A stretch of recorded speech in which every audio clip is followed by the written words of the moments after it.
Եթե ժամ 8-ից դադարեցվելով երբ ասեցի ինձ այդ այդակ։ Չէ, ին համար պարզ չի։ Ամբողջ քաղաքում խցանումներ ա լինում հարգելիս։ Հիմա ես եկել եմ, հետո գործեր ունեմ։ Ժամանակավորապես երթևեկություններ տարբեր հատվածներում դադարացված են։ Եվ այդ նախապես արդեն լրատվամիջոցներով հաղորդել են։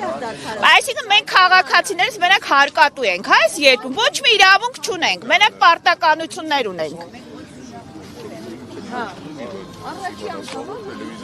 Չհասկացա, ես 2 ժամ չեմ կարող այստեղ սպասեմ։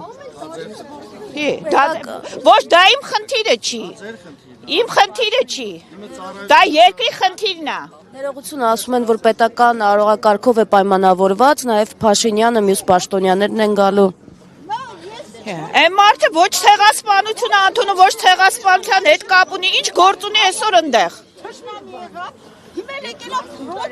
Ես չեմ հասկանում, ինքը ինչ գործ ունի այնտեղ։ Մենակ այդ կարամ ասեմ։ Ձևական բնույթ ա կրում, իր այնտեղ գտնվել է։ Այ ամեն տարի գալիս եմ, ուսած բաները չեմ տեսել։ Այսօր շուտ եմ եկել, որտեվ ամբողջ քաղաքը տրանսպորտային խնդիրների մեջ է։ Իրան ոչ մեկ չէր գալու ստեղ խփել, որ խփեին վաղուց էին խփել։ Մեկը գալու է։